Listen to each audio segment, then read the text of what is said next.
আমরা সবাই গরিলাকে তো ভালোভাবেই জানি, রিয়েল লাইফে না দেখলেও সিনেমাতে আমরা তাকে এতবার দেখেছি যে আমরা মনে করি গরিলা তার পরিচয় এক অত্যন্ত শক্তিশালী ও হিংস্র আক্রমণকারী প্রাণী হিসাবে দেয়। সিনেমাতে দেখলেও গরিলার শক্তি ও তার আক্রমণতাকে দেখে আমরা বলতেই পারি যে গরিলা চাইলে সিংহর মতো শিকারীকেও এক নিমেষে ধরাশায়ী করতে পারে। কেমন হবে যদি আপনাদের বলি যে গরিলার গল্প কোনো সিনেমার মতো নয়, রিয়েল লাইফেও গরিলাকে ঠিক সেই রকম আক্রমণকারী প্রাণী বলে মনে করা হয়। যদি কোনো সময় গরিলার যুদ্ধ কোনো সিংহের সাথে হয়ে যায়, তখন সে লড়াই করতে এক পাও পিছু ছড়বে না। এখন প্রশ্ন হলো এটা যে গরিলার মধ্যে এমন কি আছে যে বনের রাজা সিংহর মতো শিকারীকেও তার সামনে নতমস্তক হতে হয়? এর উত্তর আজকে এই ভিডিওর মধ্যে আপনারা পাবেন। তো চলুন শুরু করি আজকের এই ভিডিও। গরিলা এতটাই শক্তিশালী হয় যে এর সামনে যে কোনো প্রাণীর টিকে থাকা অনেক মুশকিল ব্যাপার। তার মানে এটা নয় যে সিংহকে গরিলা অতি সহজে হারিয়ে দেবে। সিংহ হলো এমন একটা প্রাণী যার কাছে শক্তি থাকার পাশাপাশি এমন কিছু হান্টিং স্কিল আছে যা সিংহকে অন্য প্রাণীর থেকে অনেক ভয়ানক বানায়। যেমন সিংহর শোনার ক্ষমতা অন্যান্য প্রাণীর থেকে অনেক বেশি হয়। এরা 1 মাইল দূর থেকেও আসা শব্দকে অনেক সহজেই শুনতে পারে। তার উপর যখন এরা চিৎকার করে তখন এদের আওয়াজ 5 কিলোমিটার দূর থেকেও শোনা যায়। সিংহ এতটাই চালাক হয় যে যখন এরা শিকারের জন্য বের হয় তখন কোনো আওয়াজ করে না। এই জন্যই তো এই শিকার খুঁজতে অনেক সুবিধা হয়। এই জায়গায় যদি আমরা এর কাছের সম্পর্কের প্রাণী তেন্দুয়ার কথা বলি তো সেও কিছু কম যায় না। যদিও সিংহ আর তেন্দুয়ার আকার ও ওজনের মধ্যে অনেক পার্থক্য হয়। যেখানে সিংহর ওজন 200 থেকে 230 কেজি হয়, সেখানে তেন্দুয়ার ওজন 50 থেকে 60 কেজি হয়। কিন্তু এই দুজনেরই শিকার করার টেকনিকের ওপর যদি একটু ভালো করে দেখা হয় সেটা প্রায় একই রকমের হয়। কারণ দুজনেই নিজের শিকারকে ধরার জন্য শিকারের গলাকে প্রেফার করে। আর যদি একবার শিকারের গলা তাদের মুখের মধ্যে পড়ে যায় তো সেই মুহূর্তে শিকারের প্রাণে বাঁচা অসম্ভব। কিন্তু আফসোস তো এই ব্যাপারে এদের এই হান্টিং টেকনিক গরিলার সাথে টিকতে পারে না। কারণ গরিলার গলার সাইজ এতটাই ছোট হয় সেটা ভালোভাবে দেখা পর্যন্ত যায় না। এটাও বলতে পারেন যে তাদের বিশাল শরীর তাদের গলাকেই ঢেকে ফেলে। আর এই কারণে সিংহ আর তেন্দুয়ার মতো শিকারী তার উপর অ্যাটাক করতেই পারে না। মানে যখন বাঁশই নেই তো বাঁশি কিভাবে বাজবে, মানে যখন গলাই নেই তো তার উপর অ্যাটাক কিভাবে করবে।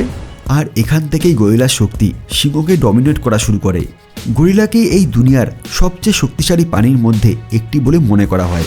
এর হাত পা বাকি প্রাণীর থেকে কতটা শক্তিশালী হয় এর আন্দাজ আমরা এর থেকে বলতে পারি যে গরিলার নিজের হাতের সাহায্যে একবারে 1000 কেজির মতো ওজন খুব সহজেই ওঠাতে পারে। মানে বলা যেতে পারে যদি গরিলা চায় তো একসাথে 10টা হাতির বাচ্চাকে তুলে দূরে ছুঁড়ে ফেলতে পারে। ওজনের মামলায় পুরুষ গরিলা স্ত্রী গরিলার থেকে অনেক বেশি হয়। স্ত্রী গরিলার ওজন পুরুষের থেকে প্রায় অর্ধেক হয়। কিন্তু লম্বায় গরিলা প্রায় সিংহর মতোই হয়।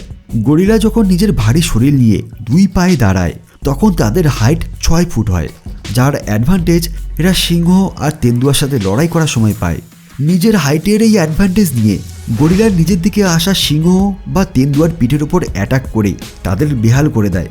কেন কি তেন্দুয়ার ওজন সিংহ ও গরিলার তুলনায় অনেক কম হয়। এই জন্য গরিলার হাতে একটা থাপ্পড় খাওয়ার পর তেন্দুয়া যে আবার উঠে দাঁড়াবে সেই শক্তিও তার মধ্যে থাকে না।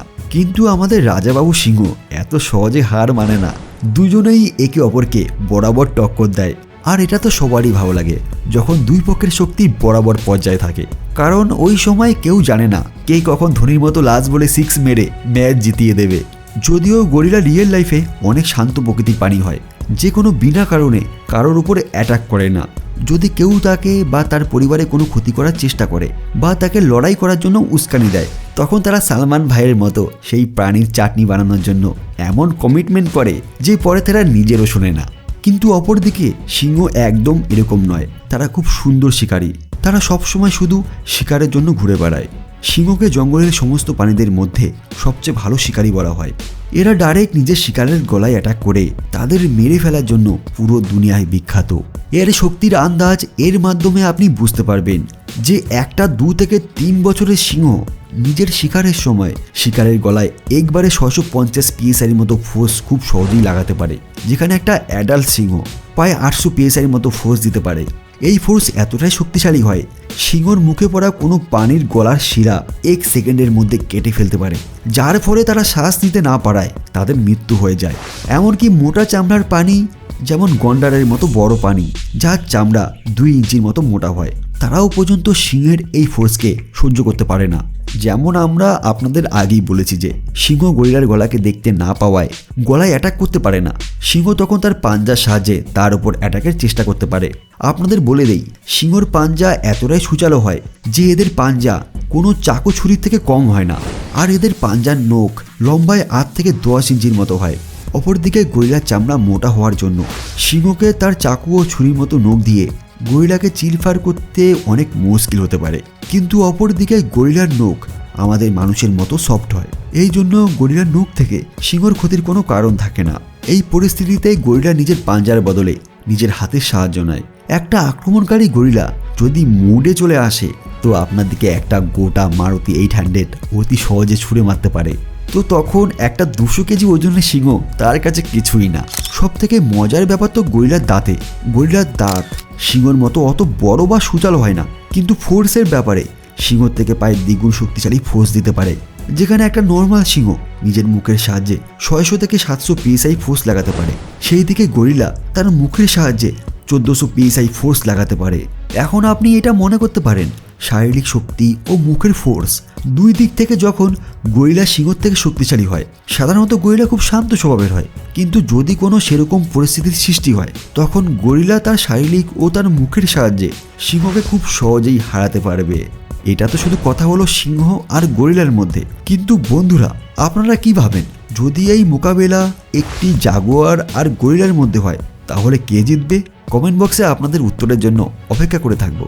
যদি ভিডিওটি ভালো লাগে তাহলে একটা লাইক করে দিন আর বন্ধুদের সাথে শেয়ার করে দিন। আর যদি আপনারা আমাদের এই চ্যানেলটিকে এখনো পর্যন্ত সাবস্ক্রাইব না করে থাকেন তাহলে এখনই সাবস্ক্রাইব করে নোটিফিকেশন বেল আইকনটির উপর প্রেস করে দিন, যাতে আমাদের লেটেস্ট ভিডিওর নোটিফিকেশন আপনার কাছে সবার আগেই পৌঁছতে পারে। তাহলে আবার খুব শীঘ্রই দেখা হবে নতুন একটা ভিডিওতে।